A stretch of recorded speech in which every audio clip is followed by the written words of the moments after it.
What's going on, guys? Welcome back to the Swill Radio. I am Mike giving you guys some good old 90-Day Fiance the Other Way news. Season 1, Episode 12. All right, so we're going to start off with good old Submit and Jenny. All right, so these guys, of course, Submit's gone still, and he's at his parents' house, and he left Jenny to fend for herself, basically. Now, he did promise that he's going to give her money. If she needs anything, she can call him up and everything like that. All right, so Jenny's like, you know what? I'm gonna go ahead and brave it on the streets. I need to go find a job because we need to go ahead and get our bank account, filled back up and get the funds back where they should be. She's gonna do her part, and that's what I'm saying. She's a ride or die chick. She's a little older, 60 years old, but she still knows what she needs to do, get everything done. All right, so she goes out at night, which Smith had told her not to do because it's not safe for a blonde, blue-eyed, white chick to go out in the streets solo like that. All right, so she goes to the job interview, and actually before the nighttime thing happened, she went on a job interview, and she's trying to find a job with the guy. She talks to trying to find a ride, and she's trying to flag down a little bike taxis, and nobody wants to stop. Everybody's like, no, no, no, no, no, no, no, no, no, no, no, no, no, no, and they just pass her by, and she's kind of freaking out a little bit. She doesn't know how to do it, but finally she finds somebody to take her to a job interview. She explains to the guy what she needs. He kind of understands a little bit, so he takes her to the right spot. All right, so she's doing the interview with the potential employer actually, and she's like, I need work, and he's asking her a whole bunch of stuff and speaking in the Indian language. She doesn't understand a word, and he's like, are you illegal? Basically, I need documents, paper, ID, whatever you have. I need what you got. So she has nothing basically. She's like, I'm not illegal, and then she gets up, shakes the man's hand, and says, I'll be back later on to come see you, basically. All right, so then that night she ventures out, and she's looking for looking for some stuff to do. So what she's trying to do is go to like an internet cafe so she can talk with her daughter. All right, so she finally makes it. It's pretty cool how she made it. Whatever. She finally figured it out. All right, so talks to the daughter. She lets the daughter know what's going on, and the daughter's like, wait a minute, didn't he talk to the family? Let her know that he's gonna be staying with he's got a different job somewhere else. And she said, yeah. But, it's like one of those things where he's kind of scared to talk to the parents. And she's just like, what? The daughter's like, I can't believe that. How are you guys supposed to live? How are you supposed to be, together? And Jenny's like, I don't know if this is going to work. I didn't come here to be by myself and this and that. All right, so they finally meet up. Submit and Jenny, they finally meet up. And she's letting him know, that she went out looking for a job. She went out and left the apartment. And he's like, what? You didn't leave at night, did you? He just automatically said that. Like he already knew what was going on. I'm sure he already knew. Spied on her and everything like that. I'm sure he already knows what's going on before she even tells him. And she's like, I can't sit there and, stay in the apartment by myself. I have to get some stuff going. I had to actually talk to my daughter, let her know what's going on, let her know I'm okay, that kind of thing. And he's like, you cannot do it. You can't do that. I love you so much. That's why I say these things. You can't leave the house, by yourself. And she's like, come home. Just stand up to your parents, come home. And he's just like, them parents must got some serious whips on these people back in India, man. Like, I don't know what it is, but these guys are scared to stand up to their mommies and daddies. It's pretty weird, guys. Pretty weird. All right, so then we got good old Devin and Ji-hoon. Woo! So they start off setting up for the video chat so Ji-hoon and his parents can see the baby be born. All right, so Devin's having a C-section. Her mom's there, video and everything for Ji-hoon and his parents, which are in South Korea. All right, so yeah. All right, so the parents are watching, and the mom picks up. Actually, this I guess a few days go by, a couple weeks, whatever. They don't really give you a time frame, but I'm gonna assume maybe a couple weeks go by. All right, so Ji-hoon's coming back to the States.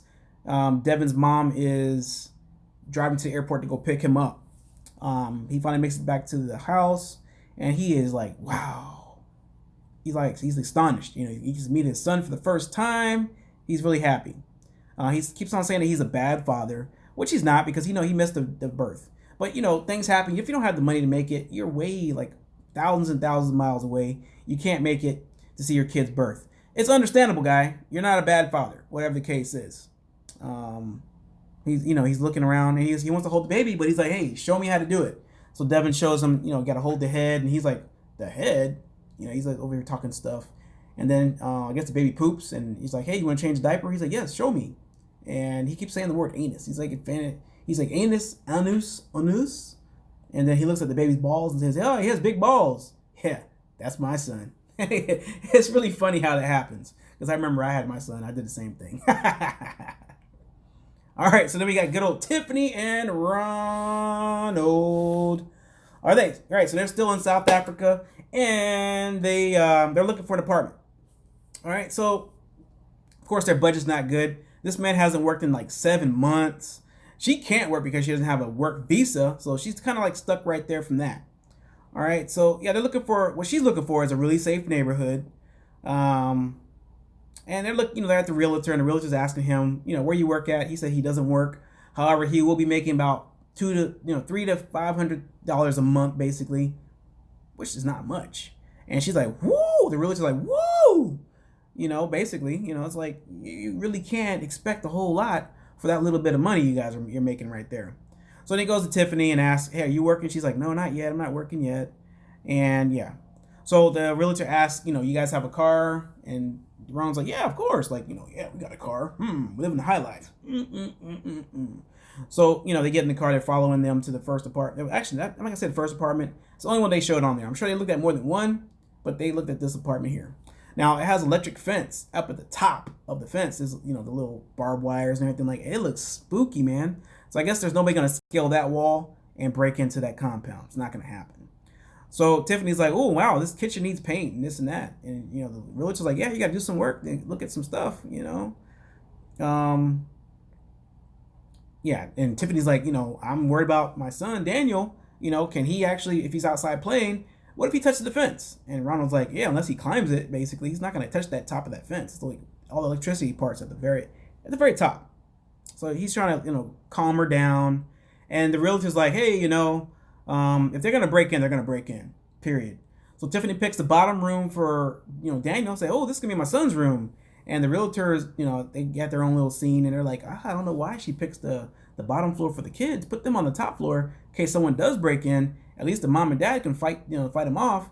And then the kid has time to buy some time to go hide in a cabinet or something like that." Which, yeah, it does make some sense. But, yeah, it doesn't make sense to worry about getting broken into either, man. You shouldn't live like that. All right, so... All right, so they make it back to, I guess, Ronald's mom's house. They talk to Daniel. Ronald let Daniel know, "Hey, me and your mom been looking for a house to live in," and he's excited, like, "Oh, really?" They're happy and this and that, and they've been looking around, and yeah, it doesn't make any sense. So Daniel's like, "Hey, can I go play some video games?" And mom's like, "Yeah, go ahead and play some video games." And Tiffany's letting Ronald know, "Hey, the whole deal about getting a house broken into in the States, it doesn't happen. It's rare. You don't hear much about it," which is BS, bro. Because like there's a house broken into like almost like every 15 seconds, And she's like, I don't know where she's been living. It doesn't make any sense when she said that. It makes no sense. So Ronald's like, we got to get this going. Let's try to get the visa process going so we can move back to the States. And she's like, "Ooh, but you know what? I'm willing to try it out." So they're gonna go ahead and get that going, the whole process, so they can move to the States. Now I do know that she's in the States right now. They had the baby in the States, so that's what's going on now. But as I get some more information, guys, I'll put that out to you guys. So they had I think it's a son or a daughter. I don't remember which one it is, but I'll do some more research and I'll find out some more stuff for you guys. All right, so then we got good old Paul and Karine in Brazil. All right, so he been out job hunting. He comes back and is like, "I didn't have any good luck or anything like that." Yeah. And she's asking Paul, "Did you have any college?" And he's like, "Yeah, I went to college for a little while. I did this and I did that, spoke some Spanish." And she's like, "Oh, you speak Spanish?" He said, "No, I took a class. Because, Spanish and Portuguese is similar. I guess maybe speaking Spanish, I can kind of like know some Portuguese a little bit. I can make my way around, I suppose, because it's pretty similar. Just like Italian. It's pretty similar. It's not the same, but it's similar." All right, so she's been poking jabs at Paul the whole time with all these little remarks, and he's just not feeling it, He's like, hey, I'm trying my best, this and that. I didn't say anything when, you had your little guys texting you in English, which doesn't make any sense. Whatever. He's mad. So, of course, Mr. Paul likes to run away. So he ran away. He went outside the backyard and there's like a little doghouse shed type thing. Like it's real small. It's like maybe like 3 feet high. I don't know what it is. It looks like a little slave pen or something like that. Possibly. It's probably what it is. I don't know. So he goes in there and he's doing his little 1, 2, 3, 4, 5, 6, 7, 8, 9, 10, and he's rubbing his little ears. Well, he's probably not rubbing his ears, but you can barely see him. He has his head cocked back and his eyes are closed, and he's counting numbers, trying to calm himself down. And Crane's outside at the door saying, "Paul, are you okay, Paul?" So after a few moments, he comes back in and they're starting to argue, and he's complaining about the guys that she, been texting her. And, she's like, "What are you, scared they're treating me better than you?" And he's like, "Oh, whatever. I can go back to the States now." So he takes off the ring and they have an argument. Then she leaves the room and she's crying. He's grabbing his bag and he's like, "I'm going to leave. Where you going to go, fool? You got no money, bro. You're pretty much stuck. I don't think you have enough money to go back to the United States." So that's pretty much what's going on with the episode right there, guys. It was pretty interesting. They left a couple of the characters out, but it's okay. You can't talk about everybody on every single episode. But I want to hear from you guys and see what you guys think about everything. Like, comment, share, and subscribe, and we will see you guys on the next episode. Peace! Like and subscribe. Make sure you hit the bell notification, guys. And we'll always keep you guys up to date on the latest trends. Check out our Facebook and our Twitter. The links are in the description below. Thanks for listening. Peace.